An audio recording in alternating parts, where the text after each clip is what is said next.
Welcome to the Bringing the Human Back to Human Resources podcast, the podcast all about the delicate balance between people and business, and quite literally, reconnecting the two. My name is Tracy Rubin, and I've spent nearly my entire professional career in HR. Join me as I share stories, opinions, and words of advice with you each week. Hey everyone, this is Tracy Rubin. Welcome back to the Bringing the Human Back to Human Resources podcast. Today, we're going to speak about money, raises, salary reductions, and everything in between. I've been getting a lot of questions about this on Instagram. We're at the peak of our stress in the middle of this pandemic, approaching holiday season, and we have been doing this for 9 months. The word I think that's been most commonly used is unprecedented. And it really is. It's an unprecedented time. When it comes to money and raises, everything, is very situational. Just keep in mind, as always, my thoughts and opinions are of my own thoughts and opinions, and they are not reflective of my employer's. So when we think of money and raises and even potentially salary reductions, everything is very situational. So just keep in mind that given that my experience is mostly retail, my experience might not be an exact fit to yours. However, I think that all of the underlying elements and facts are pretty transferable and not industry specific. Right now, we're in the middle of a pandemic. Businesses are not earning the revenues that they anticipated that they would earn in many cases. Again, specifically in retail, it's been tough. All of that is very subjective. I always believe that we as individuals, not speaking from an HR perspective, but actually as an employee, someone who earns a salary, I think it is important to always know what you want, know what you feel you deserve, and not be afraid to ask for it, because it is an intimidating conversation.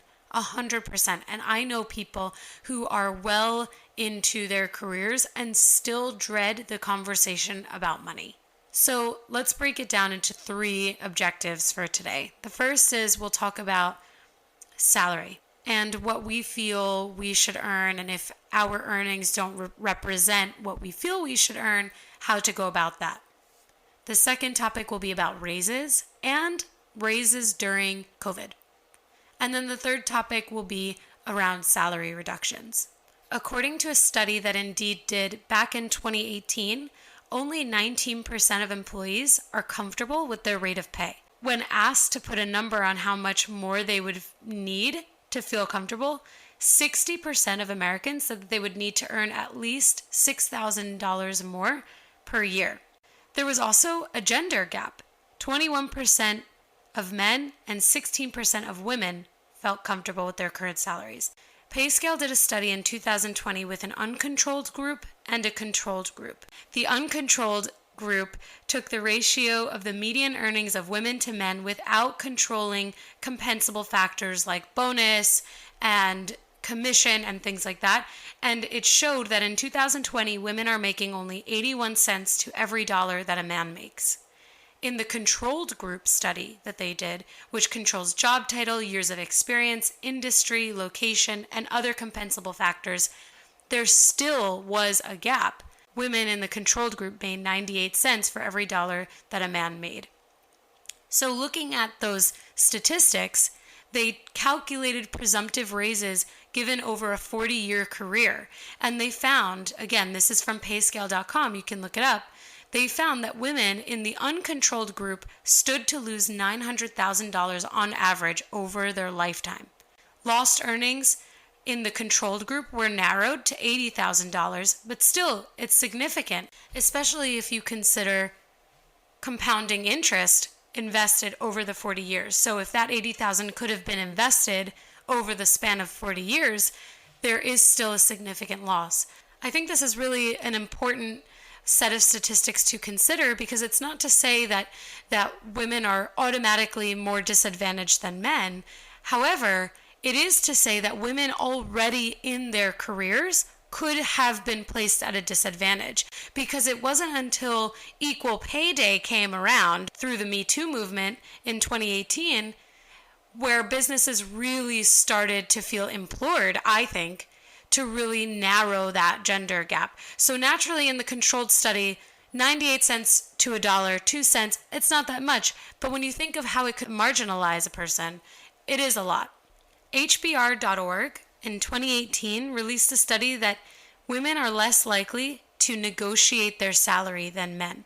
So unless the business or the hiring manager is implementing strategies to ensure that salaries are fair, equal, and non-discriminatory, if a woman is not negotiating her salary, but a man is, certainly there can be a margin there and a gap in pay that's not necessarily representative of the business being discriminatory or unfair in their practice. There's so much to consider when it comes down to the pay gap. And I think it's very easy for us as individuals to say, women are disadvantaged and women are being paid less to the man because they're women. But I don't know that it's always that. I think that a part of this is that there are so many factors that contribute to someone's salary. If I accept a job and I don't negotiate the salary, but my counterpart who is just hired also, or just offered, and he as a man negotiated the salary and it's $5,000 higher than mine, then yes, there's a gap there now. But it's not because the business instituted the gap. It's because I, as an individual, happen to be a woman, didn't negotiate my salary. Of course, those are semantics. We hope that businesses are practicing fair and non-discriminatory practices for determining salaries based on position, experience, etc. But I do think that considering these statistics, it is important to keep in mind all of the elements that contribute to creating a salary. So actually, to give you a personal example, when I started at my company, I took a pay cut and I did negotiate my salary, but at the time, the value placed on the role was less than the salary that I asked for. And I did negotiate, and I didn't negotiate just once. I decided, though, that taking the pay cut was an investment and that I would eventually make up the lost earnings, which I did. That is not a knock on my company. At the time, I was the only HR business partner that we had in our business unit in North America. And understanding the value of that role is part of what determines the salary range. In my case, being the first HR business partner, the value was certainly there, but I don't know that the value in terms of revenue driving and understanding the impact that my role would have on the company overall, I don't think that that was as highly valued potentially as it is now. And so over the course of my first few months and really the first year of being with my current company, I think that I did luckily demonstrate the value in having someone who is a direct connection to the field team, to our retailers, and how that ultimately, I believe, drives profits and revenues. When you look at this from an employer perspective, most employers have salary grids. They're grids that basically say, this is the person's experience, this is the job title, and this is the range in which we're willing to pay based on experience levels. Every company does it differently. In Target, they actually added a certain amount of money if you had an advanced degree. All of this is to say that in most cases, companies are very regimented about their salaries. It's actually really hard to negotiate any type of increase unless you have proven skill sets that elevate your level of expertise. So similarly, in my company, we have salary grids and we have external candidates and internal candidates who negotiate their salary. And that's why we have a range. And most companies do have a range to allow for salary negotiations. So as an employee, I would encourage you to keep in mind that if a business is telling you we can't go up from here and you've already negotiated, that is probably the truth. However, always negotiate. And in most cases, in my experience, the business is going to match you or at least come close. It's a total loss if you don't negotiate and you just accept an offer and you don't even try to get more. I've even seen, and I've actually done this too, attempting to negotiate vacation time or bonus amounts or in some industries, equity. I've done this before.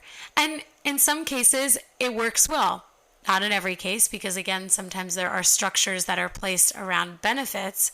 And I can tell you, those structures are there to protect employees just as much as they're there to protect employers, because once you get into this realm of exception outside of salary in the benefits field, it can be extremely hard to manage. It's very manual, and it creates a lack of consistency and what could be seen as the business being unfair. I want to jump into the second objective of today, which is asking for a raise, especially during this time. Asking for a raise is never too easy because it is or can be an uncomfortable conversation. I always think people should ask for raises.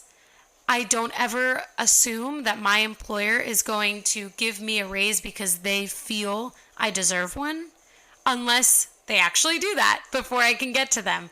So when it's time for a raise, usually it happens at the end of an annual review period, the start of a year. And we're approaching that start of the year. Hopefully 2021 proves to be everything we want it to be. But you, as an employee, are feeling as though you have earned a raise. My first suggestion to you as now your HR partner, I'm speaking to you as your HR partner, is to consider what you have done that has earned you a raise. Are there qualitative and quantitative measures that you can list out that say to your employer, I have earned this? We are all working 2 to 4 jobs these days. At least I am in HR for sure working 3 jobs, and that's okay because we are all doing it and we are all just kind of like in it together to make it work, right? But maybe that's one thing. You're doing multiple jobs outside of the scope of your job because of the need to get through this time on top together. When it comes to asking for a raise, it's critical that you approach this in a strategic, professional, humble way, because everything about this conversation is approach. If you have a recurring meeting with your manager, they should know all of the things that you're doing, and they probably are also giving you feedback. So there are certain things maybe that they're telling you they need you to do differently that you can then action on and show that you're doing differently. If you want to get what you want, you have to think of and plan out your approach. So all of this is to say that you should ask for a raise, but it should be planned, it should be strategized, and it should come from a place of honesty, but also respect. I've seen both sides of the coin. I've seen people ask in a way that's very humble and is very planned out, and they have all of their points, and their manager is like, you know what? You're right. We do need to look at your pay. Or even in that case of the employee approaching it from the right perspective, the manager might say, listen, I want to do this for you. I want to give you a raise. Right now, we're not in that place to be able to do that because financially X, Y, and Z. But this is something that I'm going to keep in mind the moment that we can implement an increase to your salary into our budget. I want to do that for you. And if you have that established trust and relationship with your manager, I would imagine that you would believe them. And I think that if a manager says that, I actually would believe them too. And I think, again, this is applicable to every industry. It's good to be strong. It's good to know what you want and to demand what you want. But you attract more bees with honey than you do vinegar. So go into your cabinet, find that honey, plan out how you're going to ask these hard-hitting questions in a way that's respectful and can prompt a conversation versus one that makes the employer feel like potentially you're not a values fit for the organization. When it comes to COVID and raises, I do think it's important for employees to think about the business overall. Certainly, I stand by my statement. You should always ask. But during this time, you should prepare yourself mentally that when you ask, you are going to get a no. And that shouldn't disgruntle you. Like I said, I'm doing 2 to 4 jobs on my own. We all are. That's not a complaint, right? It's just a fact. If I were to ask for a raise right now, I would be very prepared for a no. And that's okay. How are we as a business working to retain our top talent? One of the best ways that we can do that is through salary. And so when it comes down to raises, I actually would hope that a business would look at salary or raises on the whole and think about, okay, do we have employees who are either a little bit low on the grid, maybe they've taken on more and we need to increase them. So from a business perspective or as an HR person, I would actually encourage those who are in these decision-making roles around budgets and increasing salaries, I would encourage them to actually look at salaries on the whole, especially for those who have taken on more. Those people should not have to come to us for raises. We should be thinking about how we can incorporate those increases into the budget so that we can retain our top talent by saying, hey, of the budget that we do have, we're investing in you.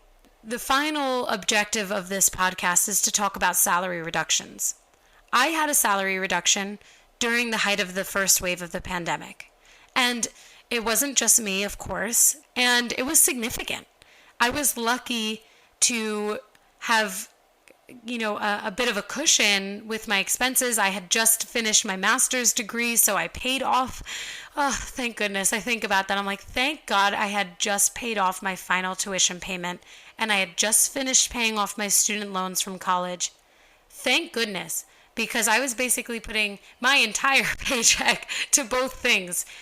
But I was lucky because the salary reduction was significant, but it was done to allow us to maintain as many active employees as possible while also remaining in a financially secure position. We had just closed all of our store locations because we were in the middle of a shutdown and a lockdown.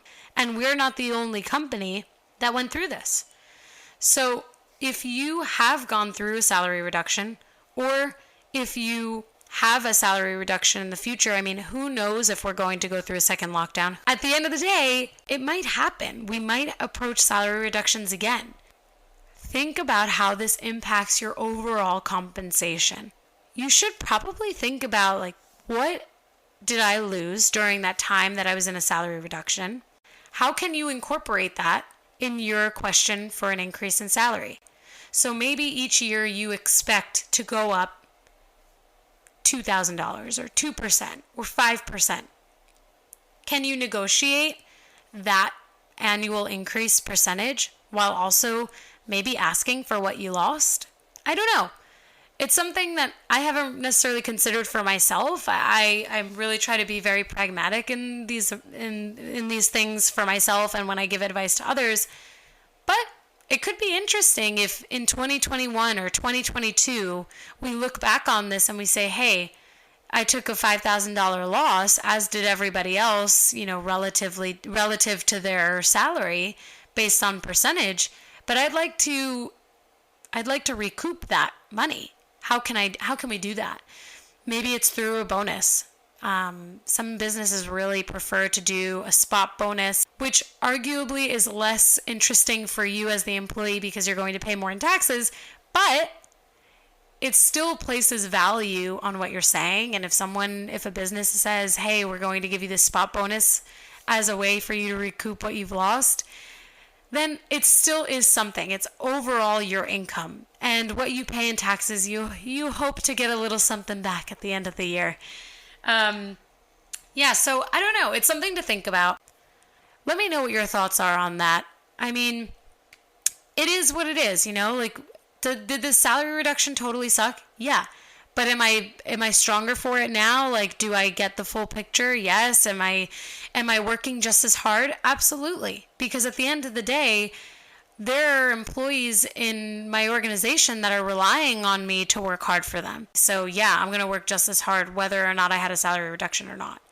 And I would do the same, and I would work just as hard now, even if I were on a salary reduction now.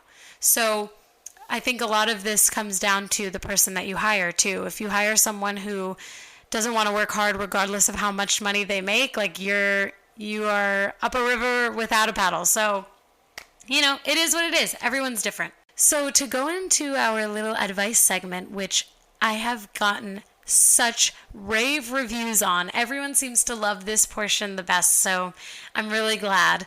I want to answer a question around when is it the right time to leave? And my answer to you and to that person who asked is the right time is when it's the right time for you. There's always that sense of loyalty to a company. I think most of us probably feel loyal to the companies that we work for or to the people that we work for. And it's hard to think about making a change. Yes, leaving the culture that you might love could feel really hard. And it is going to be really hard. But if you are exploring a new opportunity, a new industry, a company that's offering you something different, you could bring that culture that you love so much to that company. As an employer, I hate seeing top talent leave. I hate getting the email or the call or the text that someone has resigned because there's so much invested in those employees. But at the same time, and I always say this during exit interviews, we want you to be happy and successful no matter what you do. And if it's not here or it doesn't feel like this is the right fit, that's okay. Is it regrettable turnover? Is it turnover that we wish we could have prevented? 100%. But on the individual level and connecting and understanding empathetically, everyone has to do what feels best for them. So if you are considering making a change, I encourage you to really lay everything out. Don't think just like with a one-track mind. Don't just say, oh, they're paying me more, so it's worth it to go. If you're completely unhappy at a company, you should leave. It is not beneficial to you or the employer for you to continue in the role that you're in at that organization because everyone, including yourself, is going to be miserable. So if you are miserable at your company, start the job search today. It is never worth staying at a company that you hate. I don't know about you guys, but I love Thanksgiving. And I don't know what it's going to be like this year, but it is what it is. Last week, I told you that I really love plants. I also really love Beyonce. I just love her so much. So if you know Beyonce, if you're listening and you know Beyonce, please do something for me. Throw me a bone. I literally go through life thinking about if I were to meet Beyonce, what would I do? And every scenario results in me passing out. And I don't know. I really hope that I'm more poised than that. But, what do you do when you meet royalty? Yeah, so if you know Beyonce, just let her know I exist. Just tell her about me. That's all. If we can't meet, I get it. But just let her know I'm here. Thank you so much for tuning in today. I hope you all have a wonderful week. We are approaching Thanksgiving, and I am going to have a Thanksgiving week episode, so there will be an episode on the 24th. But I just want to extend my gratitude today on this episode for keeping me going every single day and week that I sit down to record. I find more and more joy in doing this. So it's been a really fun passion project so far.